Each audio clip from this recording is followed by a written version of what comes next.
الشیطان الرجیم بسم اللہ الرحمن الرحیم سبحان اللہ سبحان اللہ ان اکرمکم عند اللہ اتقاکم صدق اللہ العظیم مولا صلی وسلم دائما ابدا علی حبیبک خیر الخلق کلہم هو الحبیب الذی ترجى شفاعته لكل حول من الاحوال مقتحم. سبحان اللہ سبحان اللہ. حاضرین محترم، ماہ جمادی الثانی جاری اور ساری ہے.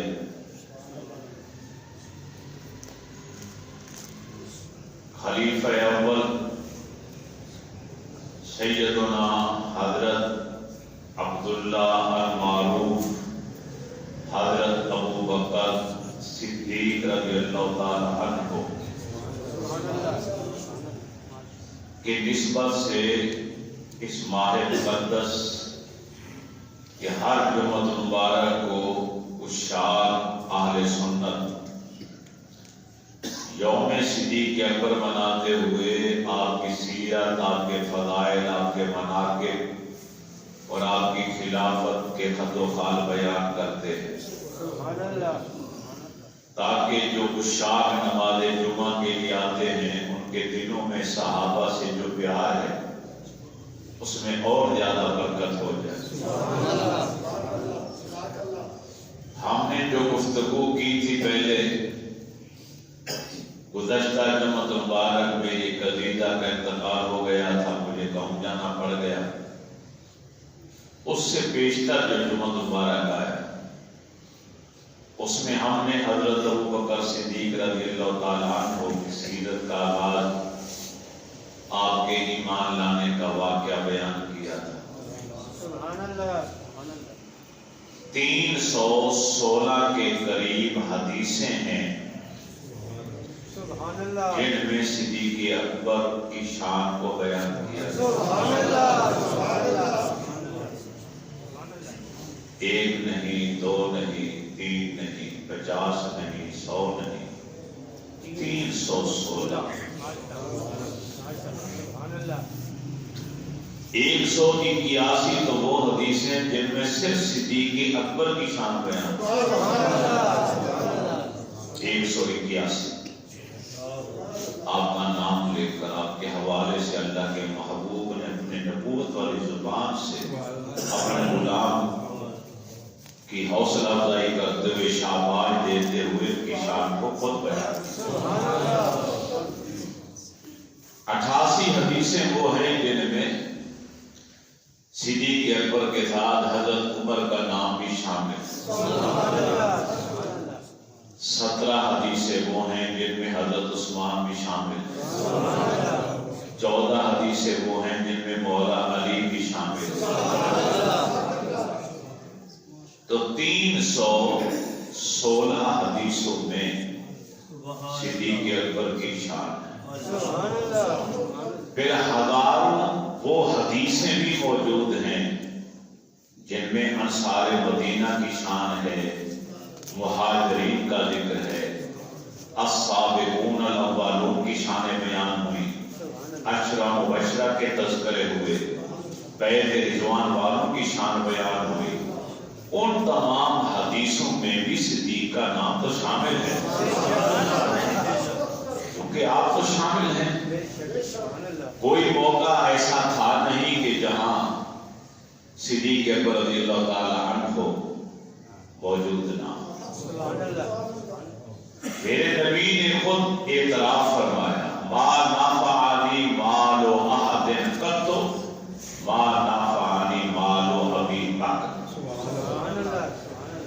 مجھے اور میرے دین کو جو نفع ابو بکر صدیق کے مال نے پہنچایا ہے کسی اور کے مال نے نہیں پہنچایا.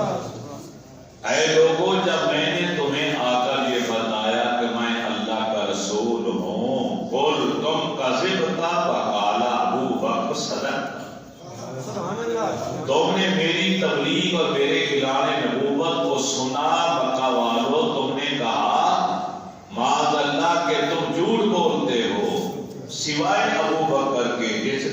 کلمہ سنا تو کہا صدقت یا رسول اللہ، اے اللہ کے رسول آپ نے جو فرمایا سچ فرمایا۔ اوکے بیلے دی جاری بھلائی دی جا سکتی، صدیق اوکے بیلے دا یار، مشکل گھڑی کا دوست، دکھ اور سکھ کا شریک۔ میرے دکھ کا ساتھی بھی ابو بکر ہے، میرے سکھ کا ساتھی بھی ابو بکر۔ اے ابو بکر، کل قیامت کے دن جب لوگ جنت میں داخل ہوں گے، جانتے ہو سب سے پہلے میری امت میں سے کون داخل ہوگا؟ یا رسول اللہ آپ بہتر جانتے یا آپ کا رب بہتر جانتا؟ ہمیشہ یہ جواب ہوتا تھا صحابہ کے، کسی سوال کا جواب جانتے بھی ہوتے تو پھر بھی کہتے کہ نہیں، اللہ عالم رسولہ، اللہ بہتر جانتا ہے یا اللہ کا رسول بہتر جانتا ہے۔ ارادہ کیا ہوتا کہ ہم جواب دے دیں گے، جواب ٹھیک بھی ہوگا تو وہ ٹھیک ہی رہے گا، اگر ہم کہیں گے کہ آپ بتا دیں تو اللہ کے رسول کی زبان سے جو جواب ہے اور اس میں حکمت کے موتی اور جوہرات ہیں۔ تو میرے نبی نے فرمایا کہ اے ابو بکر، وہ تم خوش نصیب ہو میری امت میں سے جو سب سے پہلے جنت میں داخل، سب سے پہلے ایمان لانے والا بھی ابو بکر مردوں میں، بالغ مردوں میں، اور سب سے پہلے جنت میں جانے والا بھی۔ انت صاحبی فی الغار وانت صاحبی علی الحوض، اے ابو بکر تم غار میں بھی میرے رفیق اور حوض کوثر پر بھی میرے رفیق، غار کے اندر بھی تم میرے رفیق، اور حوض کوثر کے اوپر بھی تم میرے رفیق بنو۔ 3 دن 3 راتیں غار کے اندر گزر، پھر میں کیوں نہ کہوں مولانا صدیق اکبر، مولانا صدیق اکبر، مولانا صدیق اکبر رضی اللہ تعالی عنہ، رضی اللہ تعالی عنہ، یار کے نام پہ مرنے والا، یار کے نام پہ مرنے والا۔ 39 افراد نے جب کلمہ پڑھ لیا، 39، اب تک ماحول ایسا تھا کہ مکہ والوں نے ظلم و ستم نہیں کیا، آزاد ملک تھا، آزاد حیثیت تھی، یہودی بھی رہتے تھے، عیسائی بھی رہتے تھے، مجوسی بھی رہتے تھے، ہر مذہب والا اپنے دین اور مذہب کے مطابق ہی باتیں کرتا تھا، مکہ والے کچھ نہیں کہتے۔ نبی علیہ السلام نے آپ نے بھی رازداری کے ساتھ تبلیغ کی، 39 لوگ کلمہ پڑھ کے اسلام میں داخل ہوئے، مکہ والوں نے کوئی مزاحمت نہ، مزاحمت تب شروع ہوئی جب تبلیغ کا عمل علی اعلان ہوا، سر عام ہوا، کھل کے ہوا، جب ان کے معبودوں کی نفی ہوئی، لا الہ، جب یہ آواز آئی کہ کوئی معبود نہیں، پھر مزاحمت شروع۔ صدیق اکبر رضی اللہ تعالی عنہ نے سب سے پہلے علی اعلان اپنے کلمے کا اظہار کیا۔ ٹوٹل 39 افراد تھے خوش نصیب جو کلمہ پڑھ چکے تھے۔ صدیق اکبر رضی اللہ تعالی عنہ نے میرے نبی سے اجازت لیا کہ مجھے اجازت دیں، آج میں حرم میں کعبہ میں کھڑے ہو کر کلمہ پڑھنا چاہتا ہوں۔ نبی علیہ السلام مسکرائے، فرمایا ابو بکر ٹھہر جاؤ، ابھی ماحول درست نہیں۔ صدیق اکبر پر جوش کا غلبہ تھا، ایمان کی قوت کا غلبہ۔ پھر دوبارہ اصرار، آپ نے پھر وہی جواب۔ جب تیسری بار صدیق نے اصرار کیا، یا رسول اللہ مجھے اجازت دے، آج میں قابو میں نہیں ہوں۔ فرمایا چلو اجازت۔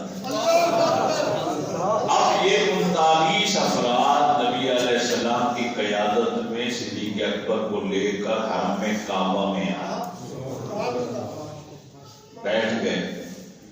نبی علیہ السلام بھی ایک طرف بیٹھے ہیں، صحابہ بھی بکھر کے بیٹھے ہوئے، صدیق اکبر نے کھڑے ہو کر پہلی تقریر حرم میں کعبہ، اپنے مسلمان ہونے کا اعلان کیا، جھوٹے معبودوں کی نفی، سب سے پہلے کلمہ پڑھنے والے، سب سے پہلے اپنے ایمان کا اعلان کرنے والے، سب سے پہلے مصدق کے رسول، چاروں طرف سے کفار نے حملہ کر دیا۔ یہ پہلی مزاحمت تھی، مسلمانوں کو مارنا پیٹنا شروع کر۔ اتبا سب سے بڑا سنگ دل ظالم کافر، دشمن اسلام، اس نے حضرت ابوبکر صدیق پر ساتھ سمیت حملہ کیا، آپ کو اس قدر شدید زد و خون کیا کہ آپ زخمی ہو گئے، خون و خون ہو گئے اور گر کر بے ہوش ہو گئے۔ آپ کے قبیلے والوں کو پتہ چلا، قبیلے والے مدد کے لیے دوڑ کر آئے، کفار کو ہٹایا، آپ کو بے ہوشی کی حالت میں اٹھا کر گھر لے آئے۔ قبیلے والے بیٹھے ہیں، باپ ابو قحافہ بیٹھا ہے، ماں بیٹھی ہے ام الخیر۔ تو جب آپ ہوش میں آتے ہیں تو قبیلے والے پوچھتے ہیں، عبد الکعبہ بتاؤ کیا حال ہے؟ وہ اسی نام سے پکارتے۔ آپ نے انہیں جواب نہ دیا، بلکہ فرمایا، مجھے بتاؤ میرے محبوب کیسے، میرے رسول کیسے، میرے نبی کیسے، مجھے صرف اتنا بتا دو۔ ماں کہنے لگی وہ خیریت سے ہے؟ نہیں، مجھے بتاؤ۔ کسی نے آواز لگائی، ہم نہیں جانتے، میں انہیں کفار کے گھیرے میں چھوڑ کر آیا ہوں، جب تک مجھے میرے نبی کا حال معلوم نہیں ہوگا مجھے چین نہیں آئے۔ حضرت عمر فاروق رضی اللہ تعالیٰ عنہ کی ہمشیرہ ام جمیل آئی، ان سے پوچھا گیا رازداری سے، انہوں نے اشارہ کر کہا کہ آپ کی ماں کھڑی ہے، رشتہ دار پیچھے بیٹھے، فرمایا میری ماں سے خوف زدہ نام، وہ میرے ساتھ ہے، بول۔ ام جمیل فرمانے لگے الحمدللہ وہ خیرت سے ہیں دار ارقم میں، میں جب تک اپنے نبی کو اپنی آنکھوں سے خیریت سے صحیح سالم نہیں دیکھ لوں گا، نہ کھاؤں گا نہ پیوں گا۔ یار غار کی الفاظ سنے ماں مجبور ہوئی، گھر والے پیچھے بیٹھ گئے، رشتہ دار اٹھ کے چلے گئے، اسے اپنی جان کی فکر نہیں، ہمیں تو یقین تھا کہ یہ فوت ہو گئے۔ موت کے قریب پہنچنے کے باوجود بھی محبوب کو یاد رکھا، مگر ماں کی ممتا مجبور تھی، اپنے بیٹے سے بے حد پیار کرتی، ایک ہی بیٹا تھا، دو ہی بیٹیاں تھیں، ماں نے سہارا دیا۔ ابوبکر صدیق کو دار ارقم نبی علیہ السلام کے پاس لایا، نبی کریم علیہ السلام تسلیم نے جب دیکھا تو آپ کی نبوت والی آنکھیں بھی پرنم ہو گئی۔ آپ نے فرمایا ابوبکر ہم نے تمہیں روکا تھا، دیکھ کیا حال ہوا، دیکھا یا رسول اللہ میری خیر، کم از کم میں نے کفار کے سامنے اپنے سچے رب کا اور آپ کی نبوت کا اعلان تو کر دیا۔ اسی لیے میں کہتا ہوں یار کے نام پہ مرنے والا، یار کے نام پہ مرنے والا، یار کے نام پہ مرنے والا، سب کچھ صدقے کرنے والا، سب کچھ صدقے کرنے والا، منزل عشق کو صدق کر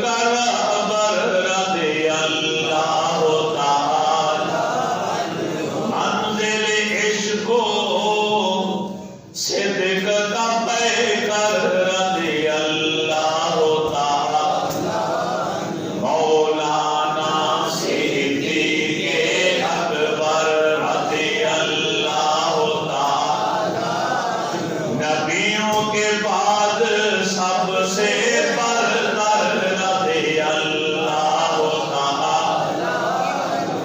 دیکھیے تو غار کا منظر دیکھیے تو غار کا منظر کیسا پیارا منظر ہے کہ صدیق اکبر نے جھولی بنائی ہوئی ہے بہت پھیلائی ہوئی اور اللہ کے پیارے محبوب نے اپنا سر نبوت تو آپ کی جھولی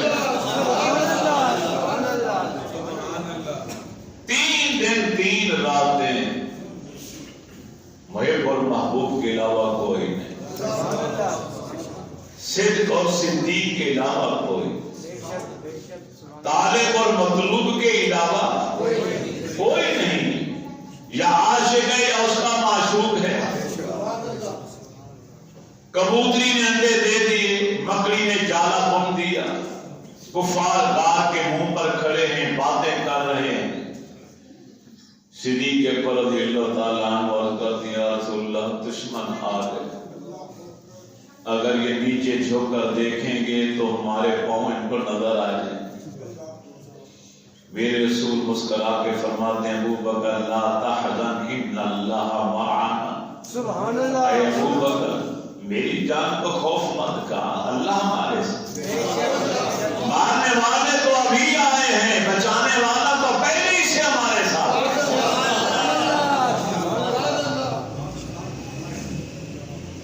رات کی تاریکی میں 1.5 میل کا فاصلہ طے کر کے پہاڑ کی اونچائی 1.5 میل بنتی ہے تقریباً نبوت کو اپنے کندھوں پر بٹھا کر صدیق غار کر لے اللہ تعالی کی حکمت بالغہ سے صدیق کو پیاس لگ گئی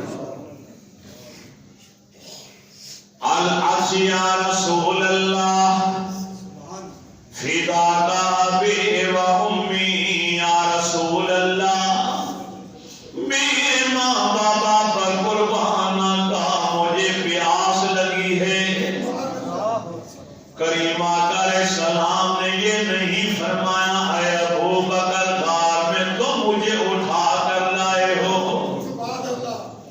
تم بھی خالی ہاتھ میں بھی خالی ہاتھ ارے پانی کہاں سے پلاؤں یہ پہاڑ کی بلندی ہے نوکیلے پتھروں پر چل چل کر تو لے کر مجھے آیا غار کو صاف تم نے اپنی چادر سے کیا جھاڑو تم نے دیا ہر سوراخ کو بند تم نے کیا جو 2 سوراخ رہ گئے ان پر ایڑیاں تم نے رکھی غار کا سارا معائنہ تم نے کیا اب 1.5 میل کے اونچائی پر اس پہاڑ کی غار کے اندر جو صدیوں سے ویران و سنسان ہے یہاں میں پانی کہاں سے لاؤں میرے نبی نے یہ نہیں فرمایا میرے نبی مختار نے فرمایا اے ابو بکر فاذهب الى صدر الغار فاشرب اے ابو بکر پیچھے مڑ کر غار کے درمیان میں جا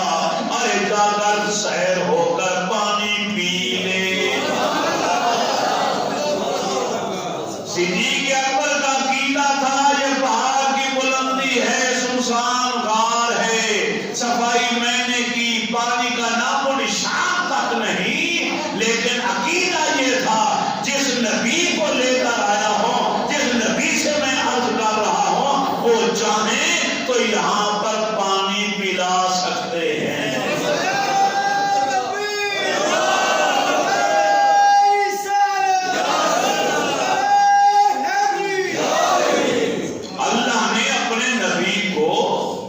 بے شمار لاتعداد اختیارات دے کر بھیجا ہے بے اختیار بنا کر نہیں بھیجا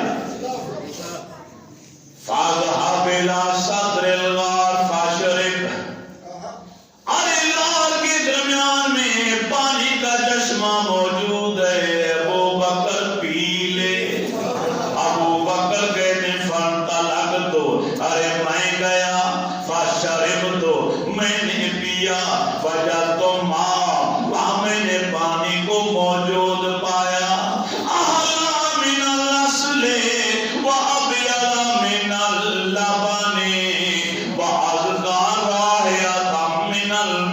ارے وہ پانی کیا تھا؟ تو سے زیادہ سفید تھا. ابیض من اللبن، تو سے زیادہ سفید تھا. احلی من العسل، شہد سے زیادہ میٹھا تھا. ازکا رائحۃ من المسک، مشک و عنبر سے زیادہ خوشبودار تھا. فرماتے میں نے پانی پیا، سیر ہو کر پیا، میں واپس آیا اور کیا یا رسول اللہ میں نے پانی پی لیا، یہ پانی تو بڑا عمدہ پانی تھا. زندگی بھر میں نے ایسا لذت والا میٹھا والا پانی نہیں پیا. میرے نبی گویا ہوئے کالی کملی والے فرماتے ہیں اے ابو بکر، یہ تو حقیقت سے تم بھی واقف ہو، یہ پہاڑ کی بلندی ہے، سنسان غار ہے، یہاں پانی کہاں سے آیا؟ ابھی تو نے کہا میں پیاسا ہوں. ایک ہی لمحے کے اندر میں نے عرض کیا مولا میرا یار پیاسا ہے. پلک جھپکنے سے پہلے میرے رب نے جنت کے سردار فرشتے کو حکم دیا، ارے حوض کوثر سے ایک نالا نکال کے غار تک پہنچا دے.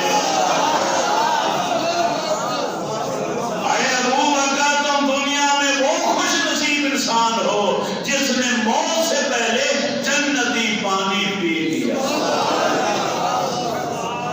یہ شان ہے حضرت ابو بکر صدیق رضی اللہ تعالی. یا رسول اللہ میری خاطر کالا والیا آج کرنے رسول اللہ میری خاطر رب نے جنت سے نہر نکال کر یہاں پہنچا دی. کیا اللہ کی بارگاہ میں میرا اتنا درجہ مقام ہے؟ کالی کملی والے نے پھر تبسم فرمایا ابو بکر ہاں اس سے بھی زیادہ ہے. لا يدخل الجنت مبغض ولو كان له عمل 70 نبیا. ارے جاتے جاتے سن، نماز پڑھنے کی عادت تو اپنا عقیدہ درست کر لو. رٹ لگانے والے رٹ لگاتے ہیں، ارے چھوڑو مسئلہ کو، چھوڑو عقیدے کو، عمل سے بات بنتی ہے.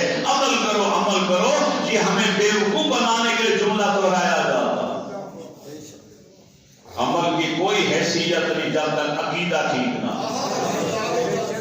عقیدہ مقدم ہے، عقیدہ درست ہوگا تو عمل کام آئے گا، ورنہ کوئی عمل قابل قبول ہی نہیں. میرے نبی نے فرمایا جو تیرے ساتھ بغض رکھے گا وہ جنت میں جا ہی نہیں سکتا. صحابی رسول سے دشمنی، اور صحابی وہ جس کی صحابیت نص قطعیہ سے ثابت ہو. ایک یقول صحابی ہی قرآن جس کو ساتھی کہے، صاحب کہے، صحابی کہے، اس کے اوپر تنقید. لا يدخل الجنت مبغض ولو كان له عمل 70 نبیا. تو سے بغض رکھنے والا جنت میں نہیں جا سکتا اگرچہ اس کے بعد نیک اعمال 70 نبیوں کے اعمال کے برابر بھی کیوں نہ ہو.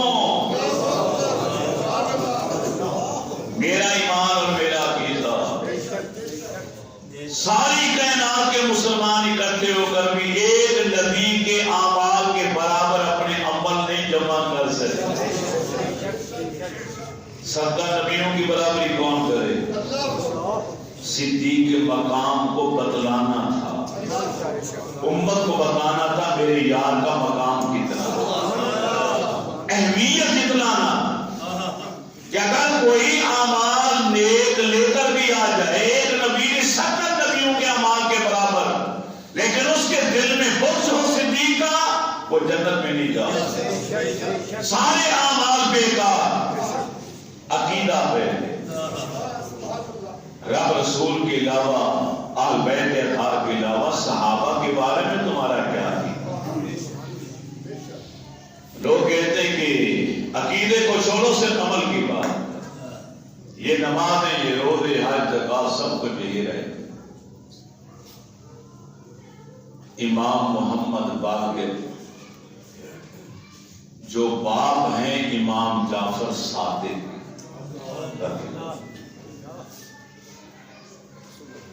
یہ امام محمد باقر بیٹے ہیں امام زین العابدین، پوتے ہیں امام حسین پر پوتے ہیں مولا علی کے۔ یہ منبر پر کھڑے ہو کر خطبہ دے رہے تھے کہ کسی نے اٹھ کر مسئلہ پوچھ لیا، اے وقت کے امام بتائیے کیا تلوار کو چاندی کا دستہ لگانا جائز ہے یا ناجائز؟ آپ نے فرمایا جائز۔ اس نے پھر پوچھا کیا دلیل ہے؟ دلیل بھی دو۔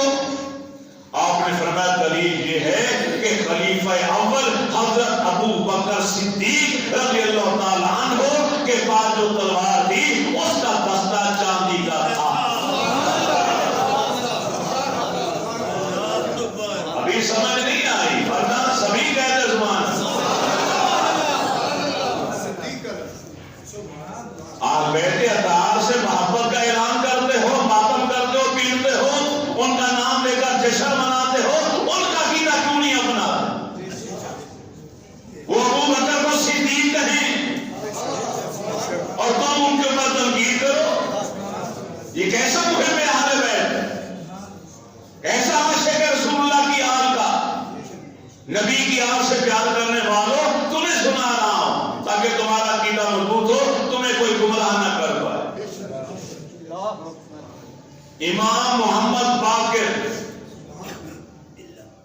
منبر پر کھڑے ہو کر اعلان کرتے ہیں۔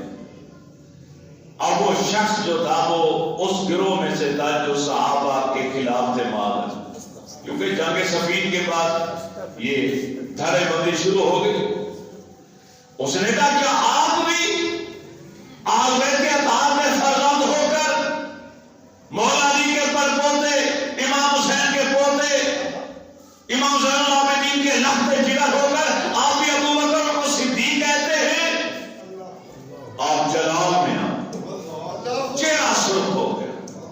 فرمایا سوال کرنے والے سن، جو حضرت ابو بکر کو صدیق نہیں مانتا اللہ تعالیٰ اس کے کسی قول، کسی فعل، کسی عمل کو قبول ہی نہیں کرتا۔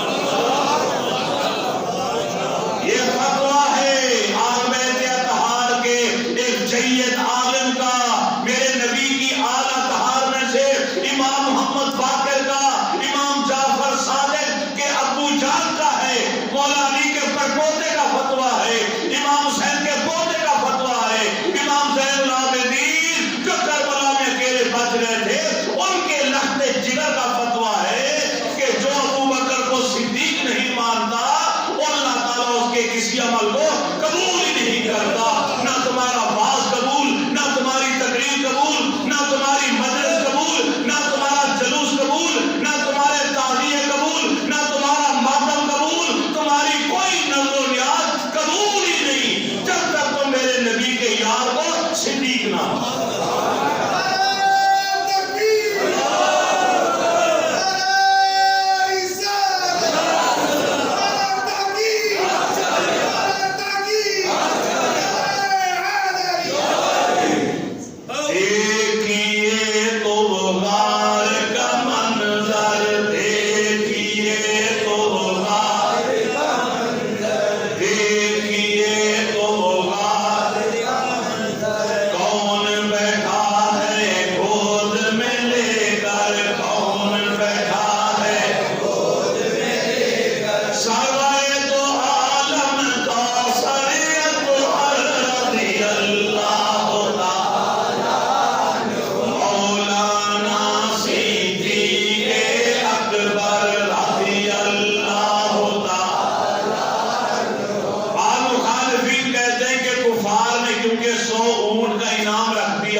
صدیق اور صدیق کے محبوب کو معاذ اللہ گرفتار کر کے لائے یا ان کو شہید کر کے لائے اسے 100 اونٹ انعام ملے گا۔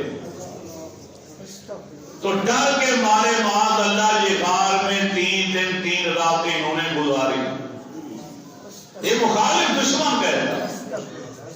میں یہاں نقطہ آپ کو سمجھانا چاہتا ہوں کہ نبی کریم علیہ الصلوۃ والتسلیم جلال جب اپنے گھر سے نکلے، یا تو غار میں بیٹھے نا پہاڑ کی اونچائی پر مکہ سے دور، جہاں کوئی پہنچے یا نہ پہنچے وہ تو الگ بات، جب 100 افراد زہر میں بجھی ہوئی ننگی تلواریں لے کر کاشان نبوت کو گھیرے میں لے کر ساری رات کھڑے رہے اس انتظار میں کہ نبی گھر سے باہر آئے، ہم ان کا سر اڑا دے معاذ اللہ، ان لوگوں کی موجودگی میں میرے نبی سورہ یاسین پڑھتے ہوئے باہر تشریف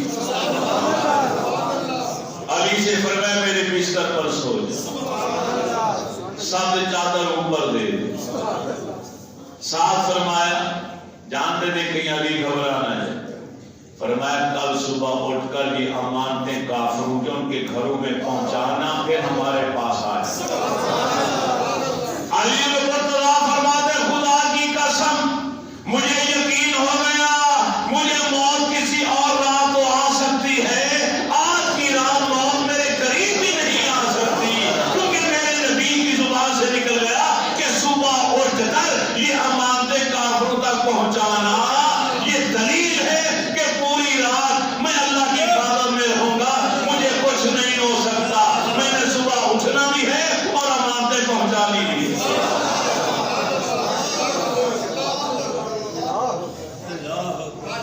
اپنا اپنا نصیب ہے بھائی، اپنا اپنا نصیب، یہ جملہ غور سے سننا، اپنا اپنا نصیب ہے، کسی کو ایک رات کے لیے سب چادر کے نیچے سلا دیا، کسی کو قیامت تک کے لیے سب گنبد کے نیچے سلا دیا۔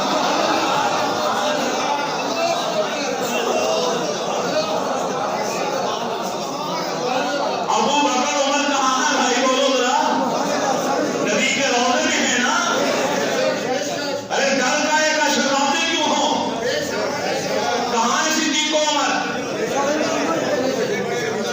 میرے رسول فرماتے کہ قیامت کے بعد جب سب اٹھیں گے سب سے پہلے ہماری قبر کھلے گی اور میرے بعد ابو بکر کی کھلے گی، پھر اس کے بعد عمر کی کھلے گی، پھر عیسیٰ علیہ السلام کی کھلے گی۔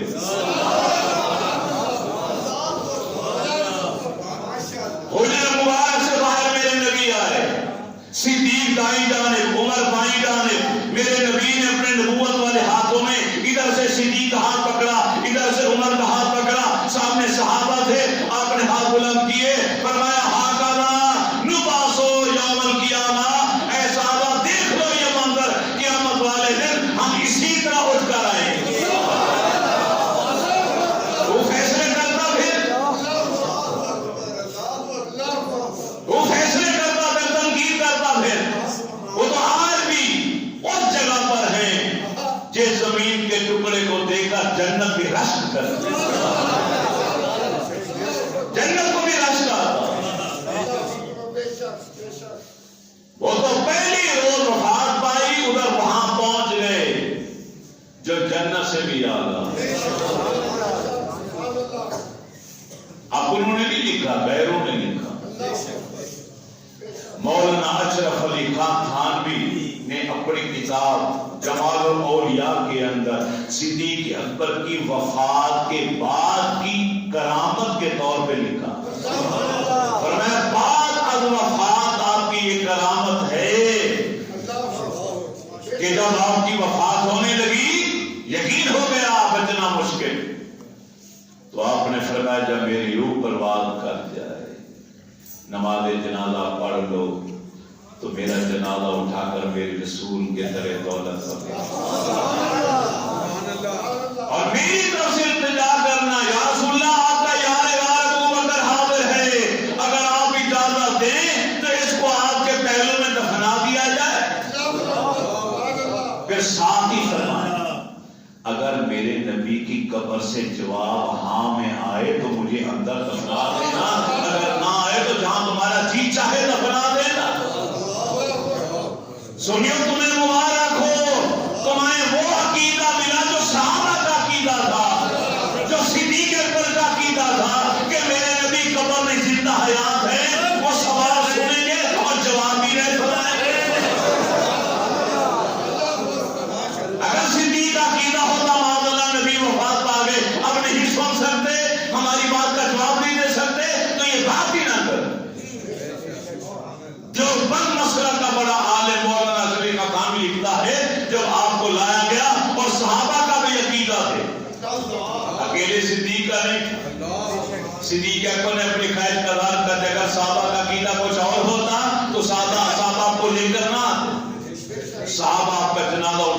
نبی کے پاس لائے، روضے کے پاس، اور آ کے عرض کیا، ندا دی، یا رسول اللہ آپ کا غلام ابو بکر حاضر ہے، اگر آپ اجازت عطا فرمائیں تو اس کو آپ کے قدموں میں دفنا دیا جائے۔ تو دیوبند مسئلہ کے عالم لکھتے ہیں کہ دروازہ خود بخود کھل گیا اور قبر اندر سے آواز آئی، ادخل الحبیب الی الحبیب، ارے ایک یار کو دوسرے یار کے پاس جلدی لے آؤ۔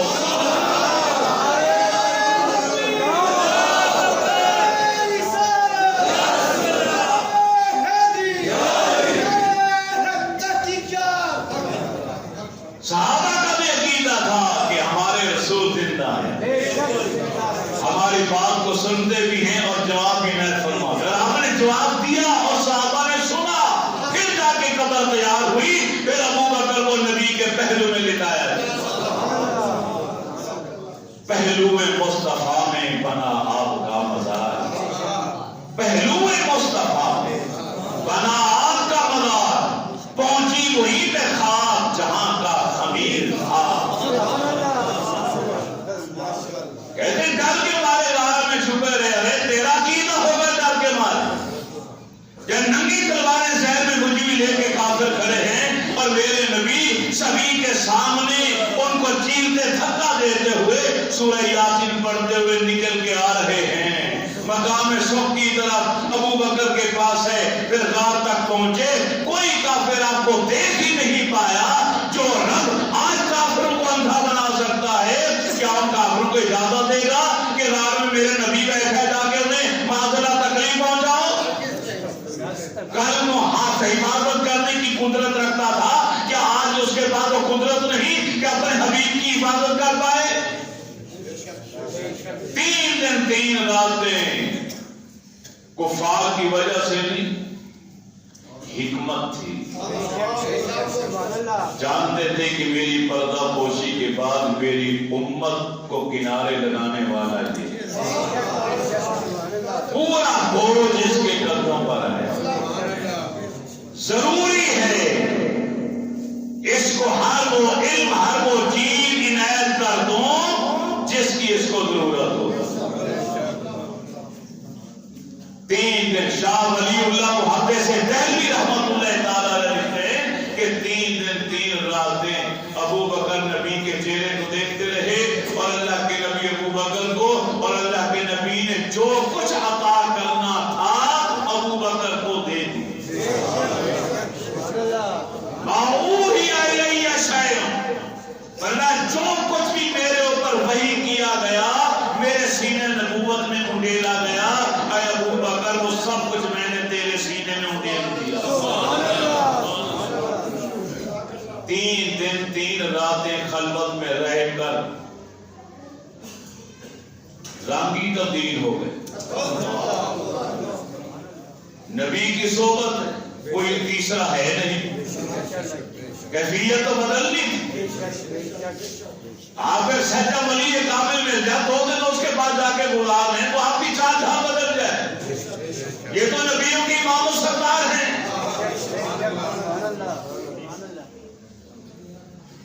مظہر ہے نبی کی نبوت کی صداقت کے مظہر، پرورش کے رسالت ہیں۔ وہ نور جو اللہ کے نبی کا تھا 3 دن 3 راتوں میں اس کا پردہ، اس کا عکس ان کی ذات پر پڑ۔ جب یہ مسجد قباء سے نکلے مدینہ طیبہ کی طرف آنے کے لیے، وہاں مسجد قباء میں لوگ جمع ہو گئے۔ مسجد بعد میں بنی، یہ پہلی مسجد اسلام میں جو بنائی گئی، جس کی بنیاد تقوی کے اوپر رکھی گئی، جس کی تعمیر میں میرے نبی نے خود حصہ لیا۔ پتھر اٹھا اٹھا کے اللہ کے نبی خود حاضر اس مسجد کو بنانے کے لیے۔ حضرت کلثوم کی ملکیت تھی، جو میزبان تھی آپ کی، انہوں نے نذرانے کے طور پہ یہ جگہ پیش کر دی مسجد بنانے کی، اور اپنے قرآن میں کہا یہ تقوی کی بنیاد پر جو سب سے پہلی مسجد بنی یہ مسجد قباء۔ فرمایا جو یہاں کے 2 نفل پڑھ لے اس کو عمرے کا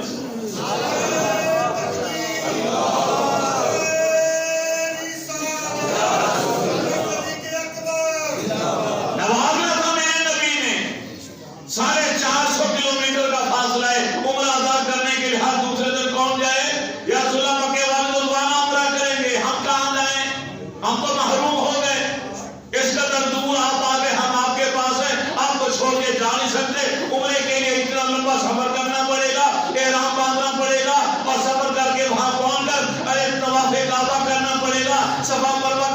کرنی پڑے گی، سر منڈوانا پڑے گا، پھر عمرے کا ثواب۔ میرے نبی رحمت مسکرائے، فرمایا یہ سب کچھ کرنے کی ضرورت نہیں، مدینے والوں گھر سے وضو کر کے یہاں آؤ، یہاں 2 نفل پڑھو، مقبول عمرے کا ثواب لے لو۔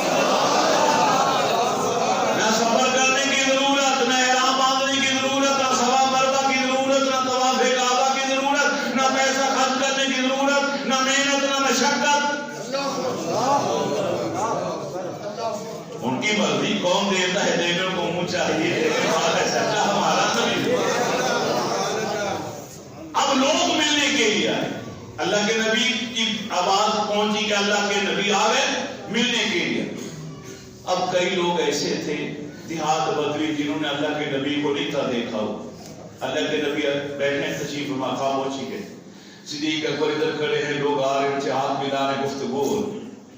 صدیق اکبر نے محسوس کیا کہ میں غلام، آقا میرے یہ ہیں، لوگ مجھ سے ہاتھ ملا کے سلام دعا کر کے بیٹھ رہے ہیں، میرے نبی کس سے ہاتھ نہیں ملا رہے، کیا مسئلہ؟ نبی کا عکس پرتاؤ صدیق اکبر کے چہرے پر پڑ چکا تھا۔ 3 راتوں سے جو نوازا گیا تھا، اب اس بات کو ختم کرنے کے لیے صدیق اکبر نے فوراً چادر کندھے پہ ہٹائی اور چادر کے کونے پکڑے اور دھوپ سے بچانے کے لیے بظاہر اور حقیقت یہ تھی، یہ دکھلانے کے لیے نبی کے پیچھے آ کے کھڑے ہو گئے اور چادر سے اوپر سے سایہ کر لیا